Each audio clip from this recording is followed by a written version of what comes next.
Thinking of buying an apartment in New York City? The very first thing you should do is determine whether it even makes sense for you to buy versus rent. Do you have a sweet deal on a rent-stabilized apartment? Or are you paying a super low rent while sharing with roommates you get along with?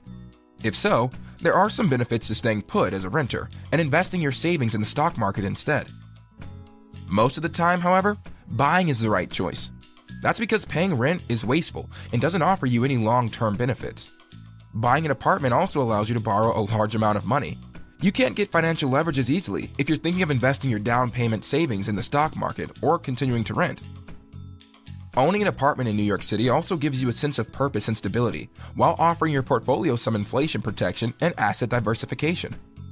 Finally, owning an apartment in New York City is awesome. Just think about how many millions and possibly billions of people around the world dream of visiting New York City, let alone owning a piece of the city.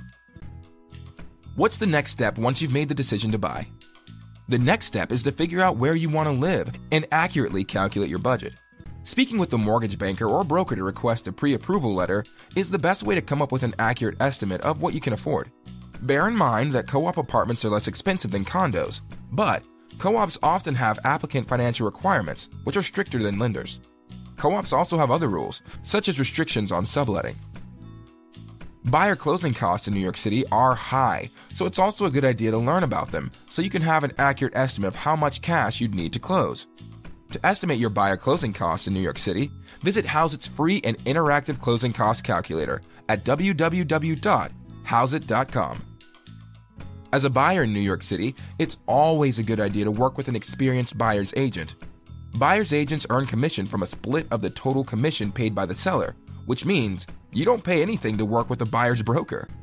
Better yet, you can save $20,000 or more on the average New York City co-op apartment by requesting a legal and tax-free Hauseit buyer closing credit. Here's how it works. We pair you with an experienced, brand-name, local partner broker who will not only provide you with great advice, but who's also already agreed to discreetly credit you back a large portion of the buyer agent commission paid at closing by the seller. Most importantly, our partner brokers never openly discount their services. This means you'll never have to worry about being treated differently by sellers or listing agents just because you're receiving a large discount at closing. Once you're set up with a buyer's broker, you should start attending open houses. Please remember, sign in using your buyer's broker's contact information at open houses. This way, you'll skip the hassle of being called by numerous brokers and being added to a multitude of newsletters.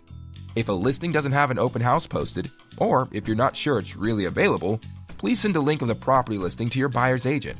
Your agent will find out the true status of the property, ask any questions you may have, and schedule a private showing for you if it's available. As you continue searching, it's a good idea to prepare your offer documentation and select a real estate attorney. Things move quickly in New York City real estate, so you'll have the highest chance of winning an apartment if you're able to submit an offer quickly once you find the right home. Once you've found the right apartment, it's time to begin submitting offers.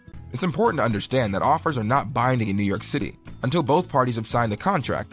Therefore, it's standard practice for buyers to submit multiple offers. After your offer has been accepted, your lawyer will spearhead due diligence on your behalf.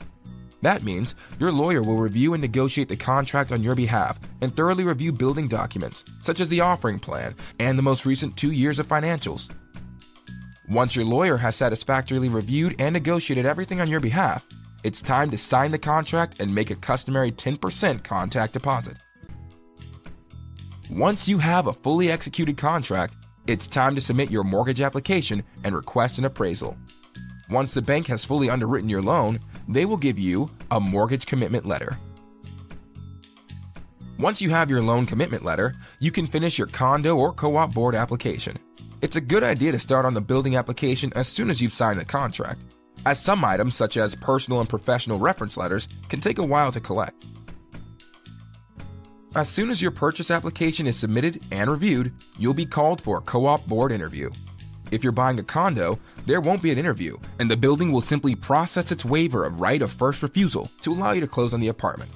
While co-op buildings can reject any buyer, a condo can only reject a buyer if it agrees to purchase the apartment from the seller under the same deal terms you've negotiated. Assuming you're approved by the co-op board, the next step is closing on your apartment.